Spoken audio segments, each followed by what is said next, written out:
Hi, it's Chris Watkin here, and I'm joined by Maxine Fothergill, who is the ARLA President for 2021-22. Thanks for joining me today, Maxine. Thank you, and thanks for inviting me, Chris. Thank you.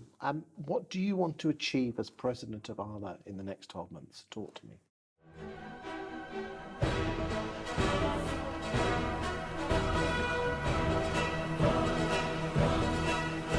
Okay, well, there's quite a few things I'd like to do. Certainly I'd like to get out and meet the members and see how they're feeling. We've had a terrible year the last year, as we know. It's lovely we're now actually opening up and we can actually see people. So for me, number one, getting out, talking to people, seeing how they're feeling. Number two is about succession planning. I am really, really passionate about actually getting youngsters into our industry as a industry of choice. And so I'd like to talk to the members, and I'd like to also try to get into the schools, colleges, social media to actually get the message out about what a fantastic job that we actually do. And then the third thing that I'd really like to do is, coming from an independent, I'd like to be able to feel that our members, the majority of our members are actually independent agents. And I'd like to be able to, for them to feel that they can come to me and talk to me if they have any worries or concerns, for me to be their voice, to be able to spread it up the line, to ensure that there is real inclusivity. What do you think ARLA does for its members? ARLA does loads. I mean, during the pandemic, I don't know how we would have actually coped without ARLA, to be totally honest. It took us by storm, as we know. At the time, I was actually in Jamaica and my flights all got cancelled, and but that's another story. Anyway, managed to get home. My staff managed to actually get everything sorted out, rota system and everything, so that there was just one person and the other people was all working from home. Our IT man managed to help and get things all up and running for us. And ARLA was our backbone. We were provided with regular updates, emails.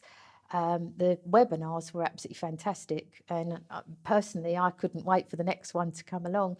We were really well supported throughout, but I think that we're supported throughout at all times, and I honestly don't think there's so many members. When I've been out, prior to the pandemic obviously, and talking to the members, my way up through originally becoming Vice President, I am very mindful that lots of members actually come along, they join because they think it's the right thing to do, but they never actually do anything else with it.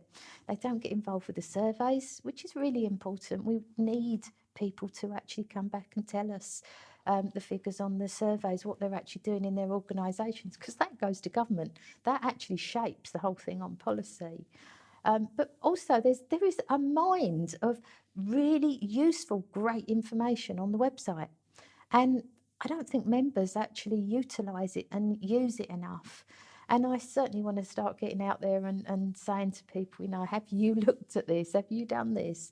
Are you aware of this? Because I think a lot of it is we're all busy people, independent agents, busy people, don't really get a chance to navigate and look around what's actually out there for them and what the association does for its members. Well, why do you think only around 30 to 40% of letting agents are ARLA members? What would you do to increase that? Well, the problem is, Chris, it's an unregulated industry. So there are many people that think they can do it. There are organisations out there that provide a written manual of how to be a letting agent. What they don't know is there is over 400 parts of landlord and tenant legislation, and actually we need to know all of those because we are the responsible person looking after a landlord's property. And it's just too easy for these people to set themselves up. So for me, regulation couldn't come sooner. And in regulation, I'm talking about the ROPA, which is the regulation of property agents. This was an incentive brought about by Lord Best, and it has gone through roundtable discussion at government level.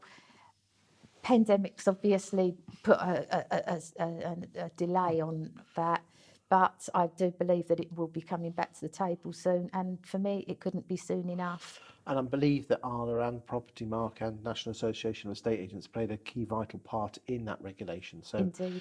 it's vital probably for members, you know, to be a member so you can shape where that's going. Yes. Now, you talked about bringing children into, it's not child labour, but why children don't want to be letting agents and estate agents.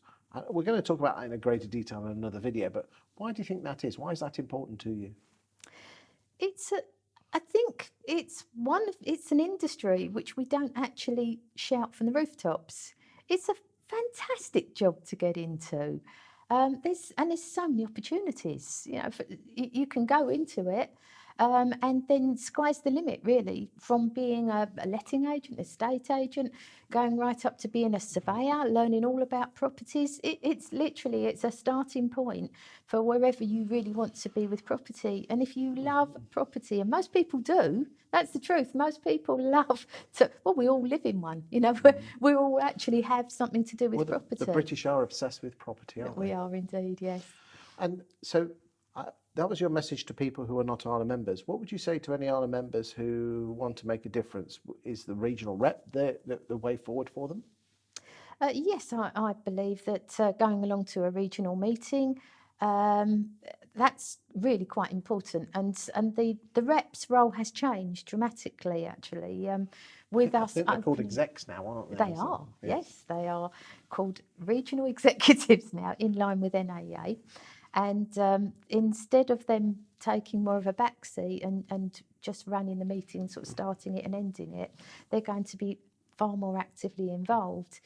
The great thing is they're also going to be involved with their local members. And to me, this is a real welcome change, because local members will have their go-to person. So they will have that person that they can actually go, they can talk to, they can, you know, share experiences if they've got something that they're worried about. Did the regional reps or execs used to do that then?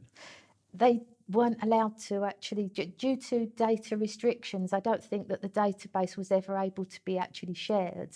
But as long as people are opting in and they're happy with this, then there are ways around it, which obviously means that the regional executive can support its members. What do you wish the regional reps executives would do more of? I think that they do a lot. And it's I unpaid, think that isn't we it? will. It is unpaid. I mean, all the different roles are actually unpaid, but it's about showing your passion and believing in it. For me, you know, it's like I got involved and my role's unpaid, but I believe in it so much that I want to spread the word. I want to tell everybody what a great job this is and how good it is to actually be actively involved in shaping the future, in shaping what we do on a day-to-day basis, and ensuring professionalism. And that, I'm afraid, just doesn't exist in certain part of the country, and that is because it is an unregulated industry at this present moment in time. Maxine, thank you for your time today. In other videos, we're going to talk about rope and regulation. We're going to talk about apprenticeships and top tips for being better letting agents. Thank you for your time today. Thank you, Chris. Thanks for your time.